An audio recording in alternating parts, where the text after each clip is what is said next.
Hello friend, मैं पुष्पांजलि कुमारी आप लोगों के सामने once again class 10th chemistry का यह दूसरा चैप्टर अम्ल भस्म और लवण। जैसा कि आप देख रहे हैं, ये आपका दूसरा चैप्टर है अम्ल भस्म और लवण। इसे एसिड बेस और साल्ट कहते हैं। अम्ल को इंग्लिश में एसिड कहते हैं, भस्म को बेस कहते हैं और लवण को साल्ट कहते हैं। तो देखिए आज के लेक्चर में क्या कुछ है। पहला चैप्टर हो चुका है और उसके सारे लेक्चर्स देखने के बाद फिर आप दूसरा चैप्टर देखिए।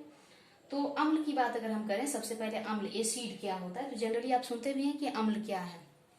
तो अम्ल क्या, अगर परंपरागत बहुत सारे वैज्ञानिकों ने बहुत सारा परिभाषा दिया है, लेकिन हम अपने क्लास के हिसाब से, यानी क्लास 10th में हम लोग पढ़ रहे हैं, तो क्लास 10th के हिसाब से ही हम अम्ल को देखेंगे। तो जनरली अम्ल की अगर बात किया जाए तो अम्ल का जलीय विलयन स्वाद में खट्टा होता है। जैसे कि नींबू का रस हुआ, अम्लीय होता है, उसमें सिट्रिक एसिड होता है, टमाटर में ऑक्जेलिक एसिड होता है, सेब में मैलिक एसिड होता है, चाय में टैनिक एसिड होता है, इमली में टार्टरिक एसिड होता है। तो ये सारे जो अम्ल होते हैं, ये सब क्या होते हैं, जनरली उनका विलयन घोल स्वाद में खट्टा होता है। ये बातें आपको समझ में आ गई होगी।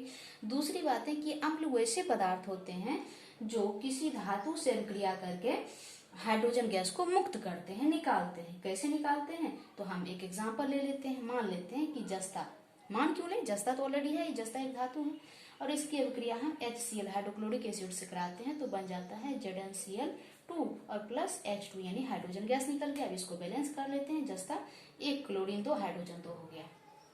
तो ये बात आप समझ गए होंगे। अब बात है कि अम्ल क्या है। तो अम्ल जो है, इसको इंग्लिश में एसिड कहते हैं। यह एसिडस, एसिडस लैटिन भाषा का एक शब्द है एसिडस, उससे अम्ल निकला है, जिसका हिंदी मतलब होता है खट्टा। खट्टा, खट्टा समझते हैं, खट्टा।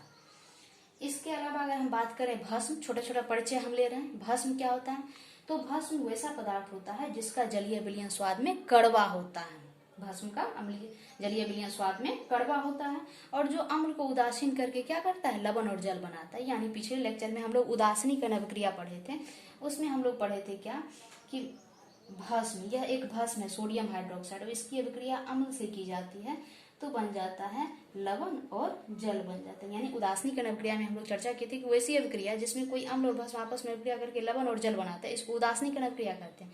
और यहाँ भी नॉर्मली वही बात कहा जा रहा है कि भस्म जो होते हैं वैसे पदार्थ होते हैं जो किसी अम्ल से अभिक्रिया करके लवण और जल बनाते हैं। तो ये बातें आपको समझ में आ गया कि अम्ल स्वाद में खट्टे होते हैं, और दूसरी बात कि अम्ल धातु से अभिक्रिया करके हाइड्रोजन गैस देते हैं।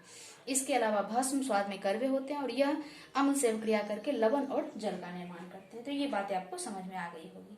अब दूसरी इंपॉर्टेंट बात है कि हम अम्ल के बारे में कैसे जानेंगे या भस्म के बारे में कैसे जानेंगे कि वह कितना पावरफुल है, कितना ज्यादा शक्तिशाली है। शक्तिशाली को यहाँ हम लोग प्रबल बोलेंगे और जो कमजोर होगा उसको दुर्बल बोलेंगे, यानी स्ट्रॉन्ग और वीक। इसके बारे में हम लोग फिर इंग्लिश मीडियम वालों के लिए अलग से वीडियो डालेंगे, तो उसमें हम इंग्लिश का ही ज्यादा प्रयोग करेंगे। यहाँ चूंकि हिंदी माध्यम के छात्रों के लिए बनाया जा रहा है, तो इसलिए हिंदी के शब्दों का ही ज्यादा प्रयोग किया जा रहा है। इंग्लिश रेयर कभी काल निकल जा रहा है, लेकिन कोशिश कर रहे हैं कि इंग्लिश कम से कम निकले।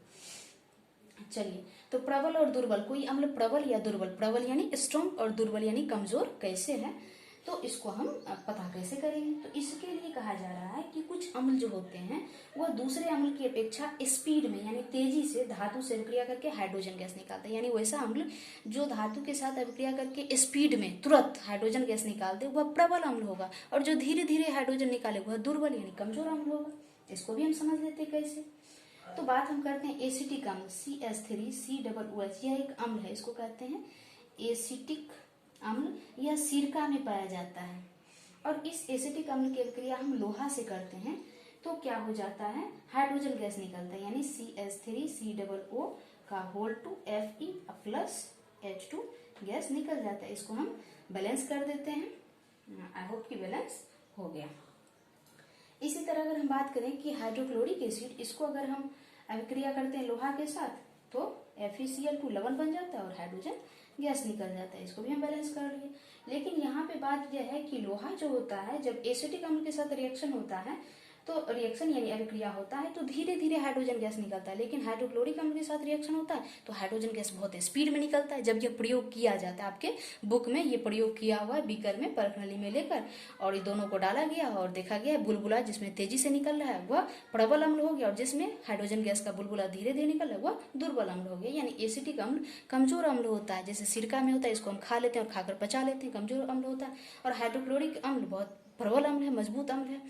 लेकिन यह हमारे पेट में पाया जाता है। जठराग्नि जिसे हम कहते हैं, गैस्ट्रिक जूस कहते हैं, उसमें पाया जाता है। तो उसके बारे में हम बाद में डिटेल चर्चा करेंगे। तो आई होप कि इस टॉपिक में इतनी बात आपको समझ में आ गई होगी। अगले टॉपिक में हम फिर आगे की बात लेकर चलते हैं। चलिए देखिए, सुनिए, आनंद लीजिए। Thanks a lot.